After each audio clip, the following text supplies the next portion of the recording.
So guys I am into reading. मी पुस्तकं भरपूर वाचतो आणि ही सवय मला कुठून लागली तर I tell you in very short. 10वी नंतरच्या सुट्टीमध्ये मी माझ्या मामाकडे गेलेलो आणि असंच फ्री बसलेलो तेव्हा माझ्या मामीने मला एक पुस्तक दिलं वाचायला आणि आय वॉज लाईक अरे यार ऑलरेडी एवढी पुस्तकं वाचून झालीत, आता आणखी कुठे पुस्तकं देते ही.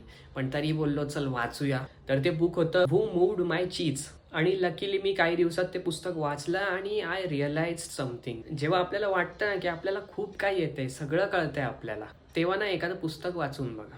असे पाय ना आपले जमिनीवर येतात एखादं पुस्तक वाचल्यावर. सो ज्यांना कोणाला पुस्तकं वाचणं बोरिंग वाटतं त्यांना मी सांगेन, जर तुम्हाला वाचायची इच्छा असेल तर start with a small book जे तुम्हाला आवडतंय. समजा तुम्हाला क्रिकेट आवडते तर क्रिकेटबद्दल, तुमच्या फेवरेट प्लेअरबद्दल वाचायला चालू करा. त्याच्याने काय होईल, तुमचा इंटरेस्ट बिल्ड होईल. डायरेक्ट कोणी सजेस्ट केलं एखादं भारीवालं बुक आणि ते तुम्ही वाचायला घ्याल असं नाही आवडणार तुम्हाला डायरेक्ट. सो माय रिकमेंडेशन, जे तुम्हाला आवडतंय ते पहिले वाचा.